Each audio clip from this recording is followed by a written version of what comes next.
So hello everyone, welcome to my channel.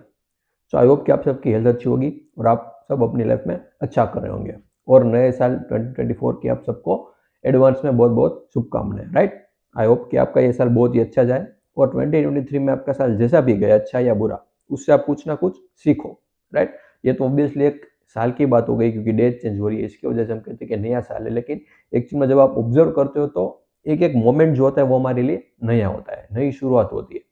जब भी हम कुछ डिसाइड करते हैं तो कभी भी कर सकते हैं। ऐसा नहीं है कि ज़्यादातर लोग कहते हैं कि नए साल जब शुरू होगा तब हम नई रिजोल्यूशन लेंगे, तब हम खुद को बदलने की मतलब चेंज करने की ट्राई करेंगे।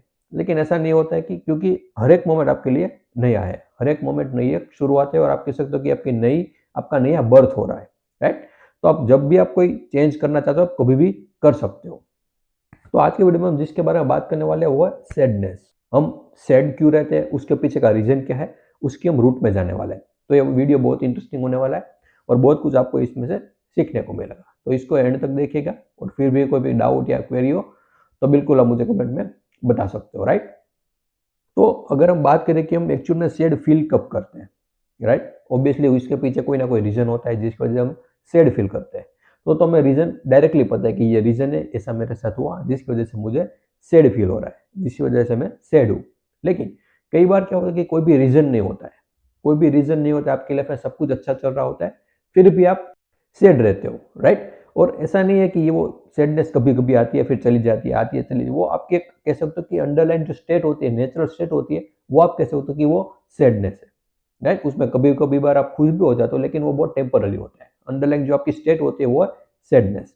तो उसके बारे में हम डिटेल में बात करेंगे। राइट, तो देखिए, जब भी हमारा मूड स्विंग होता है, कोई जैसा भी मूड हो, उसके पीछे दो रीजन सबसे महत्वपूर्ण होते हैं। कौन सा? साइकोलॉजी मीन्स के मानसिक एंड शारीरिक, मेंटली एंड फिजिकल। सबसे पहले हम जब भी कोई सैडनेस या फिर कोई भी प्रॉब्लम हो तो सबसे पहले हमें ध्यान देना चाहिए मेंटली, मतलब साइकोलॉजी की तरफ। क्या हम कुछ ऐसा सोच रहे हैं जिसकी वजह से मैं ऐसा फील कर रहा हूँ? राइट, क्योंकि वो बहुत ही बड़ा मेन रीजन होता है कि जब भी जैसा हम सोचते हैं वैसा हम नॉर्मली फील करने लगते हैं। राइट, और ऐसा सोचते क्यों है? क्योंकि बार बार हमारे अराउंड में जो हमारा एनवायरमेंट होता है, वो कह सकते हो कि आप जो भी कंटेंट कंज्यूम करते हो उसकी वजह से ऐसा आपको थॉट आते हैं। और मैंने अपने प्रीवियस वीडियो में भी बताया है इसके बारे में कि जैसा आप कंज्यूम करते हो वैसा आपके अंदर थॉट आने लगते हैं। अच्छा अच्छा, जब आप कुछ कंज्यूम करते हो मतलब जिससे आपकी ग्रोथ हो, जिससे आपको कुछ नया सीखने को मिले, तो वो आपके लिए अच्छा है। लेकिन जब आप कुछ ऐसा कंज्यूम करते हो जो आपको पता है कि आपकी हेल्थ के लिए हानिकारक है, तो फिर वो आपके लिए डेंजरस साबित होने लगता है। फॉर एग्जाम्पल, आपको ऐसी रील देख रहे हो जिसका कोई मतलब नहीं है, राइट, जिसमें से आपको कुछ सीखने को नहीं मिल रहा है, लेकिन आपको पता है कि उसको देखने के बाद थॉट्स ऐसे आने वाले जिसकी वजह से बहुत सारी प्रॉब्लम क्रिएट होगी। राइट, तो इस तरीके जब आप खुद को ऑब्जर्व करते हो, इसको देखिए, मैं बार बार कहता हूँ कि मैं अगर आपको बताऊंगा और आप मान लोगे तो उससे कोई बेनिफिट होने वाला नहीं है। तो जो भी मैं बोल रहा हूँ, एक बार आप उस चीज को आप खुद प्रैक्टिकली ऑब्जर्व करके देखो।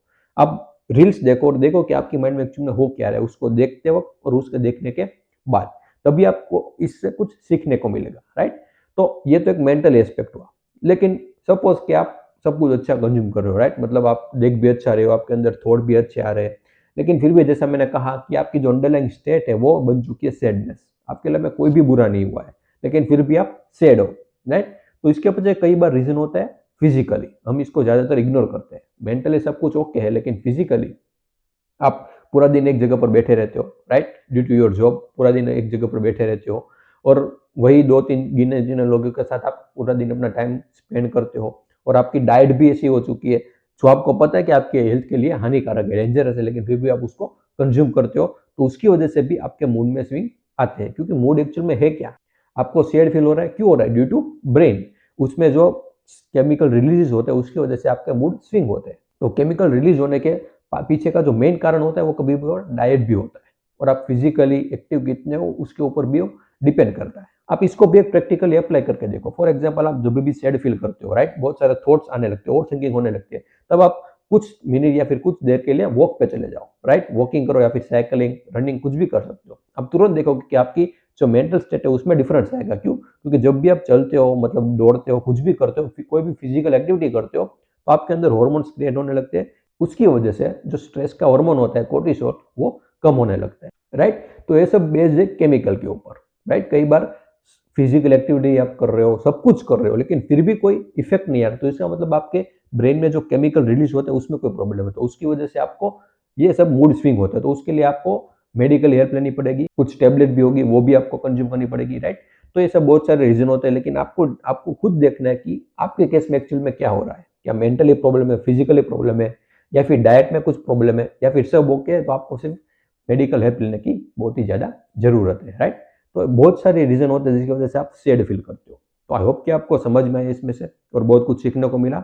और जैसे मैं बार बार कहता हूँ कि कोई भी क्वेरी या फिर कोई भी डाउट हो तो बिल्कुल आप मुझे कमेंट में बता सकते हो, राइट। और अगर आप कोई नया टॉपिक आपके माइंड में जो आप समझना चाहते हो तो वो भी आप मुझे कमेंट में बता सकते हो। And thank you so much for watching this video.